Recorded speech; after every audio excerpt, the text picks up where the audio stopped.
नमस्कार, आप देख रहे हैं आरडी न्यूज़। मैं हूं योगेश चक्रवर्ती। हाल ही में बिहार में सत्ता परिवर्तन हुआ है। इस परिवर्तन के बाद केंद्र सरकार की खुफिया एजेंसियों की एक रिपोर्ट ने न सिर्फ केंद्र सरकार बल्कि नीतीश सरकार की नींद उड़ा दी है। नींद ही नहीं उड़ाई है, पीएम मोदी और बीजेपी के चाणक्य कहे जाने वाले अमित शाह और बिहार के चाणक्य नीतीश कुमार की दिन की चैन और रात की नींद उड़ गई है। जी हाँ, कहा जा रहा है कि अब बिहार में जल्दी ही मध्यावधि चुनाव हो सकता है और इसकी वजह जो है वो है केंद्रीय खुफिया एजेंसियां की रिपोर्ट। हमारे साथ वरिष्ठ पत्रकार संतोष जी हैं और इनसे जानते हैं कि आखिर क्यों इस बात के संकेत मिल रहे हैं कि बिहार में मध्यावधि चुनाव होंगे। संतोष जी, क्या कुछ है? देखिए, ये खुफिया एजेंसी की तो रिपोर्ट है ही, और बिहार सरकार की भी रिपोर्ट है। और नींद उड़ने की बात है तो कोई आज नींद नहीं उड़ी है। 12 तारीख को विधानसभा में जब बहुमत साबित करना था तो 10 तारीख को ही नींद उड़ गई थी। भाजपा के जब गया में बैठक हुई तो भाजपा के कई विधायक वहाँ नहीं पहुँचे, आधा दर्जन के करीब। फिर जब जदयू के विधायक दल की बैठक श्रवण कुमार यहाँ हुई तो वहाँ विधायक नहीं पहुँचे। विजय चौधरी यहाँ जब नहीं पहुँचे विधायक 11 तारीख को, तब तो यहाँ नीतीश कुमार की तो नींद उड़ी ही, और अमित शाह की भी नींद उड़ गई। भाजपा के तमाम नेताओं एनडीए की नींद उड़ गई थी। और उसके बाद जो ऑपरेशन शुरू हुआ था आनन फानन में, रात भर ऑपरेशन शुरू हुआ। नित्यानंद लगे, सम्राट चौधरी लगे, विजय सिन्हा लगे, दिल्ली से अमित शाह लगे, यहाँ नीतीश कुमार लगे, संजय झा लगे, पूरी टीम लग गई रात भर ऑपरेशन में। तब जा कर के किसी तरह से सरकार बचा सके। अगर आरजेडी के 3 विधायक अगर नहीं तोड़ पाते, पूरा एनडीए सरकार मिल करके 3 विधायक को तोड़ पाए, नहीं तोड़ते तो किस अध्यक्ष के चुनाव में कितना आता? 22। और अगर 3 विधायक नहीं टूटते उधर तो और भी कई विधायक इधर पाला बदल लेते, जैसे जीतन राम मांझी पाला बदल लेते तो अध्यक्ष का चुनाव हारते। उसके बाद तो फिर समझिए जो इस रिपोर्ट है, जो सरकार ने जो ये सर्विलांस में फ़ोन लिया था विधायकों का, उनके बॉडीगार्ड का, उनके पीएस का, सबका रिकॉर्डिंग में जो था पिछले 10 दिनों से सर्विलांस में था फ़ोन रिकॉर्डिंग में, तो उसमें पता चला कि लगभग 23 विधायक एनडीए के और मांझी जी के 4, लगभग 27, सब मिलकर के सब लोगों का था कि अगर अध्यक्ष का चुनाव हार जाते हैं नीतीश तो सब पाला बदल करके इधर आ जाएंगे। क्योंकि सब लोग जान रहे हैं कि अब कभी भी नीतीश कुमार सरकार भंग कर सकते थे, ये स्थिति थी। और नीतीश कुमार से नाराज़गी भी विधायकों की थी, भाजपा में भी विधायकों की नाराज़गी थी सबकी, तो इसलिए स्थिति भयावह थी। और उसमें से भी बहुत विधायक इस आस में रुके हुए थे कि मंत्रिमंडल विस्तार होगा तो हमें मंत्री बनाया जाएगा, इस आस में रुके हुए हैं। लेकिन जैसे ही नीतीश कुमार मंत्रिमंडल विस्तार करेंगे तो विधायकों को लग जाएगा कि अब तो मंत्री नहीं बनेंगे, तो विद्रोह के स्वर तेज हो जाएंगे और कभी भी वह विस्फोटक रूप ले सकता है। तो ये रिपोर्ट है, बिहार सरकार के पास भी रिपोर्ट है, केंद्र सरकार के पास भी है, जैसा सूत्रों से पता चला है। तो इस बात को लेकर के ये संभावना अब प्रबल हो गई है कि बिहार में मध्यावधि चुनाव निश्चित होना है। आप जान लीजिए, या तो मुझे लगता है कि विधानसभा सत्र के बाद ही, क्योंकि अब नीतीश कुमार ने बहुमत साबित कर लिया है तो भंग करने में उन्हें कोई दिक्कत नहीं है। ये विधानसभा सत्र के बाद ही विधानसभा भंग करके लोकसभा के साथ मध्यावधि चुनाव करा सकते हैं। नहीं तो लोकसभा के बाद निश्चित तौर पर झारखंड के साथ बिहार विधानसभा के चुनाव होंगे। क्योंकि विधायक अब एनडीए के विधायक अब पेशेंस नहीं है उन लोगों के पास। अब सब लोग मंत्री पद चाह रहे हैं और लोकसभा चुनाव जिनको बनाएंगे वो तो रहेंगे, जिनको नहीं बनाएंगे, कितने मंत्री बनाएंगे एनडीए से? 35। बाकी कहाँ जाएंगे? बाकी तो विद्रोह में रहेंगे। तो इस बात को लेकर के अभी मतलब अब संभावना एकदम प्रबल हो गई है कि बिहार मध्यावधि चुनाव की ओर जा रहा है। जी। और तो चुनाव की ओर जा रहा है तो अब आप देख लीजिए जो स्थिति है। अब पहले तो नीतीश कुमार चाहते थे लोकसभा के चुनाव ही, लेकिन भारतीय जनता पार्टी अमित शाह जी का और नरेंद्र मोदी जी का कहना था कि नहीं लोकसभा चुनाव के साथ होगा तो विधायकों का ध्यान अपने चुनाव पर हटेगा, लोकसभा चुनाव में नुकसान हो सकता है। लेकिन अब एक नीति हो जा रही है कि नहीं, अगर कहीं सरकार गिर गई तो एक गलत मैसेज जाएगा और वो लोकसभा में नुकसान होगा। तो ये एक संभावना अब व्यक्त की जा रही है कि लोकसभा के साथ विधानसभा चुनाव कराए जाएंगे, और नहीं तो नवंबर में तो निश्चित ही होंगे चुनाव। जी जी संतोष जी, यहाँ एक बात ये सामने उभर कर आती है कि जो नाराज़ विधायक हैं वो बीजेपी में ज़्यादा हैं या फिर जेडीयू में, क्योंकि जेडीयू के विधायक जो है ये खुलकर आरोप लगा रहे हैं कि कुछ ही लोग मंत्री बन पाते हैं और पिछले 18 सालों से जब तक नीतीश कुमार हैं कुछ चुनिंदा लोग जो हैं हर मंत्रिमंडल में वो होते हैं, उनकी सीटें फिक्स होती है। क्या इसी तरह की नाराज़गी बीजेपी के अंदर भी है? देखिए, नाराज़गी दोनों दलों में है, भारतीय जनता पार्टी में भी है और जेडीयू में भी है। और अभी वर्तमान समय में जो विधायकों की संख्या देखी जा रही है तो जेडीयू में ज़्यादा नाराज़गी है, जो खुलकर विधायक सामने आए हैं। जनता दल यू में ज़्यादा थे, हालांकि भाजपा में भी विधायकों की नाराज़गी है, लेकिन चूँकि केंद्र में अभी सरकार है, इस उम्मीद में विधायक खुलकर मुखर नहीं हो रहे हैं। ऊपर से सीबीआई ईडी का डर है सबको कि किसी मामले में फंसा दिया जाएगा। अभी आप देख लीजिए, एक एब्सेंट हुए विधायक मिश्री लाल यादव, तो उनके बेटे को जेल गिरफ्तार करके जेल भेज दिया गया। लेट हुआ बीमा भारती को, उनके पति को गिरफ्तार कर लिया गया। तो सरकार से विधायकों को भी डर है। आम जनता तो थानेदार से डरती है और विधायक सरकार से डरते हैं। तो ये डर के कारण एक बंधे हुए थे, लेकिन वो डर अब ख़त्म हो रहा है। विधायकों ने फ्लोर टेस्ट के दौरान बगावती तेवर दिखाए और जैसे ही मंत्रिमंडल विस्तार होगा वो तेवर और खुलकर सामने आएंगे, आप जान लीजिए। और यही रिपोर्ट जो मिली है केंद्र सरकार को और जो बिहार सरकार को, यही कारण है कि लोग अब सरकार विचार कर रही है मध्यावधि चुनाव के। एक कारण और है मध्यावधि चुनाव का कि जेडीयू के जो विधायक हैं वो समाजवादी विचारधारा के हैं। जनता दल यू के जो भी विधायक हैं ज़्यादातर, जो अपर कास्ट के विधायकों की बात छोड़ दी जाए तो नीतीश कुमार के बाद वो लालू यादव को नेता मानते हैं, और लालू प्रसाद के बाद तेजस्वी यादव को। और नीतीश कुमार ने जब बोल दिया कि हमारे बाद तेजस्वी ही संभालेंगे तो ज़्यादातर विधायक अब तेजस्वी यादव को नेता मानने लगे हैं जेडीयू के। न कि भारतीय जनता पार्टी अमित शाह और नरेंद्र मोदी को नेता मानते हैं, न कि सम्राट चौधरी को नेता मानते हैं अपना।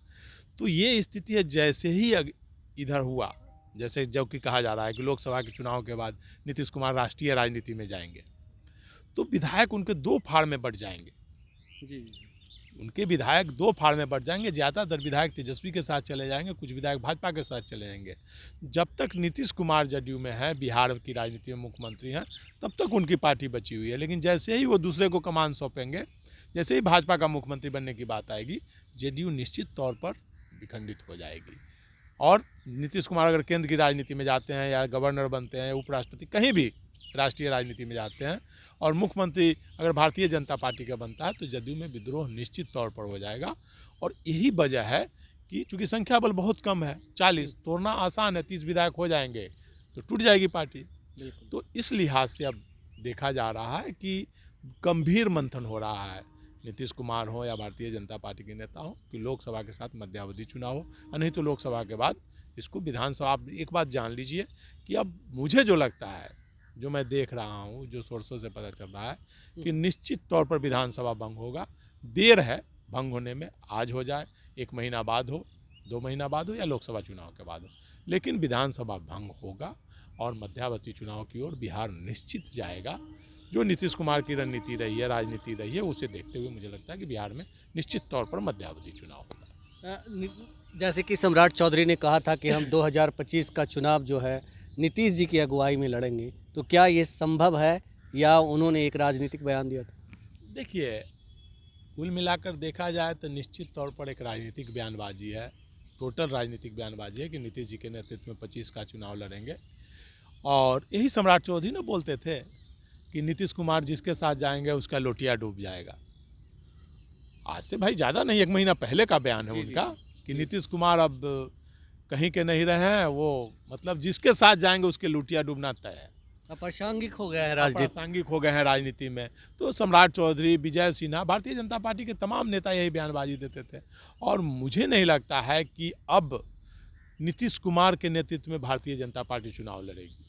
नीतीश कुमार ने हालांकि बहुत काम किया है, लेकिन उन पर जो इतना बार इधर से उधर जाने का मामला आया है, उसको लेकर के एक आम लोगों में नाराज़गी है कि भाई क्यों एक जगह क्यों नहीं रहते। जनता जी वोट देती है आपको, जिसके साथ उसके साथ रहिए, बार बार क्यों। तो ये नाराज़गी है। इसलिए मुझे नहीं लगता है कि अगला चुनाव नीतीश के नेतृत्व में लड़ा जाएगा।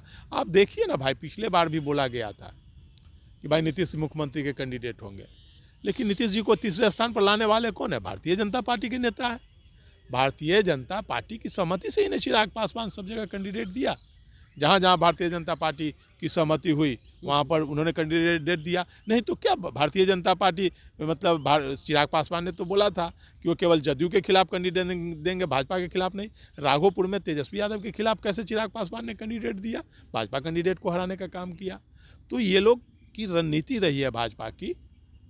तो चिराग पासवान तीसरे पायदान पर लाएं। अगर बाद में चुनाव होगा, लोकसभा के बाद, लोकसभा चुनाव के साथ विधानसभा चुनाव होगा, तो भाजपा भी नहीं कुछ कर पाएगी। अगर भाजपा नीतीश के कैंडिडेट को हराने का प्रयास करेगी तो जदयू के लोग भी भाजपा कैंडिडेट को हराने का प्रयास करेंगे। इसलिए लोकसभा के साथ विधानसभा चुनाव की संभावना ज़्यादा है, क्योंकि नीतीश कुमार वो रिस्क नहीं लेंगे कि लोकसभा भारतीय जनता पार्टी चुनाव के बाद क्या हालत कर दी थी नीतीश कुमार को। विधानसभा में इतना अपमानित होना पड़ता था। अध्यक्ष थे विजय सिन्हा, बार बार नीतीश कुमार को अपमानित होना पड़ता था, बोलने नहीं दिया जाता था, कितना अपमानित मुख्यमंत्री को किया जाता था। और उनकी पार्टी को तोड़ने का भाजपा प्रयास कर रही थी। तभी तो नीतीश कुमार इधर आरजेडी की तरफ गए। भारतीय जनता पार्टी आरसीपी की मदद से जदयू को तोड़ने का प्रयास कर रही थी, तभी तो हुआ। और इसीलिए मध्यावधि चुनाव निश्चित होगा। लोकसभा के चुनाव साथ ही ज़्यादा संभावना है चुनाव होने का। और जो सम्राट चौधरी बोलते हैं कि भाई नीतीश के नेतृत्व में, तो मुझे नहीं लगता है कि नीतीश जी के नेतृत्व में अब भारतीय जनता पार्टी चुनाव लड़ेगी। अब नेतृत्व मुझे लगता है कि भारतीय जनता पार्टी का होगा। लेकिन बड़ा सवाल यहाँ ये होता है संतोष जी कि जिस तरह से लालू जी, आरजेडी सुप्रीमो लालू यादव ने आज ही के दिन कह दिया है कि हमारे दरवाजे जो हैं हमेशा नीतीश के लिए खुले हुए हैं। दूसरी ओर भतीजा भी कह रहा है कि मैं चाचा को मनाऊंगा। ऐसे में चाचा बीजेपी के साथ रहेंगे या फिर वापस आरजेडी के साथ गठजोड़ करेंगे, इसका भी कुछ सिनेरियो आपको दिख रहा है? देखिए, आपने देखा होगा नीतीश कुमार गए होंगे तो इस बार आरजेडी की तरफ से कोई बयानबाजी नहीं, नीतीश कुमार के प्रति कोई अपमानजनक टिप्पणी। आपने विधानसभा में भी तेजस्वी यादव ने देखा कितना सम्मान नीतीश कुमार को दिया कि चाचा हैं, हमारे पिता तुल्य हैं, किसी कारण बस उनके मजबूरी गई है, फिर जब होगी तो हम आपके लिए खड़े रहेंगे, आपका बेटा आपके लिए खड़ा रहेगा आपके स्वागत में। तो उन्होंने ये संदेश तो विधानसभा में ही दे दिया था। कल आज लालू प्रसाद ने भी बोल दिया कि भाई छोटा भाई है, उसके लिए तो दरवाज़ा हमेशा खुला रहेगा। लालू प्रसाद देखिए बड़े दिल वाले नेता हैं। पहले भी उन्होंने कहा था, जैसे पिछली बार आए थे नीतीश कुमार जब, तो भाई इतना आपके खिलाफ नीतीश कुमार की तो बोला कि बच्चा अगर गोद में लिए हुए हैं, बच्चा अगर पेशाब कर देता है तो उस बच्चा को फेंक थोड़ी देते हैं, अपना बच्चा रहता है। तो नीतीश कुमार हमारे छोटे भाई हैं, वो कुछ भी करेंगे तो हमारे भाई ही रहेंगे। तो इस लिहाज से देखिए, इसमें कोई डाउट नहीं कि नीतीश कुमार कभी भी लालू प्रसाद के साथ जा सकते हैं। कल ही जैसे मुलाकात हुई लालू और नीतीश की, लालू प्रसाद जी की और नीतीश कुमार की विधानसभा के दरवाजे पर, तो लालू प्रसाद जी ने पीठ थपथपाया, इन्होंने भी हाथ जोड़ा, आशीर्वाद लिया। तो लालू और नीतीश अलग नहीं है, आज से अलग नहीं है, वो शुरू से, आज से नहीं, 77 से 75 से दोनों छात्र राजनीति से एक साथ हैं। और आज तेजस्वी यादव जो इतना आगे बढ़े हैं तो नीतीश कुमार की देन है। आज जो इतने बड़े लालू के बेटा के रूप में तेजस्वी जाने जाते थे, आज कैंडिडेट मतलब तेजस्वी यादव की एक अपनी ब्रांडिंग, लालू प्रसाद के बेटे से हटकर उप मुख्यमंत्री, नेता विरोधी दल, अब तेजस्वी यादव अपने आप को स्थापित कर लिया है। इसका सारा क्रेडिट नीतीश कुमार को जाता है। उन्होंने मुख्यमंत्री के रूप में, उन्होंने अपने गाइडलाइन पर उनको उप मुख्यमंत्री के रूप में काम करना सिखाया। उसके बाद नेता विरोधी दल में दो बार नेता विरोधी दल में भेजा। तो मुझे लगता है एक रणनीति है, और तेजस्वी यादव और नीतीश कुमार कभी भी एक हो सकते हैं, इसमें कोई दो राय नहीं है। भले नीतीश कुमार जो बोलते हैं कि भाई अब कभी नहीं, जो नहीं बोलते राजनीति में वही है कि जो बोलेगा कि नहीं ये काम नहीं करेंगे वही काम होगा। तो नीतीश कुमार भले बोलते हैं कि नहीं, लेकिन आज जब मुसीबत आएगी तो आप देखते नहीं है गाँव में दो भाई अपने आप में मारा पीटी करते रहते हैं, केस मुकदमा चलते रहता है, लेकिन जब देखता है कि कोई दूसरा आदमी भाई को मारने लगता है तो दूसरा भाई तुरंत खड़ा हो जाता है। तो लालू प्रसाद और नीतीश कुमार का वही रिश्ता है, भाइयों वाला अपनापन प्यार है, बड़ा पारिवारिक रिश्ता है। तो इसलिए लालू प्रसाद ने गलत नहीं कहा है, निश्चित तौर पर उनके दरवाजे खुले रहेंगे और नीतीश कुमार कभी भी आ सकते हैं, इसमें कोई डाउट नहीं है। तो बिहार में मध्यावधि चुनाव टल नहीं सकता, होना तय है, या तो लोकसभा चुनाव के साथ हो या फिर लोकसभा चुनाव के बाद।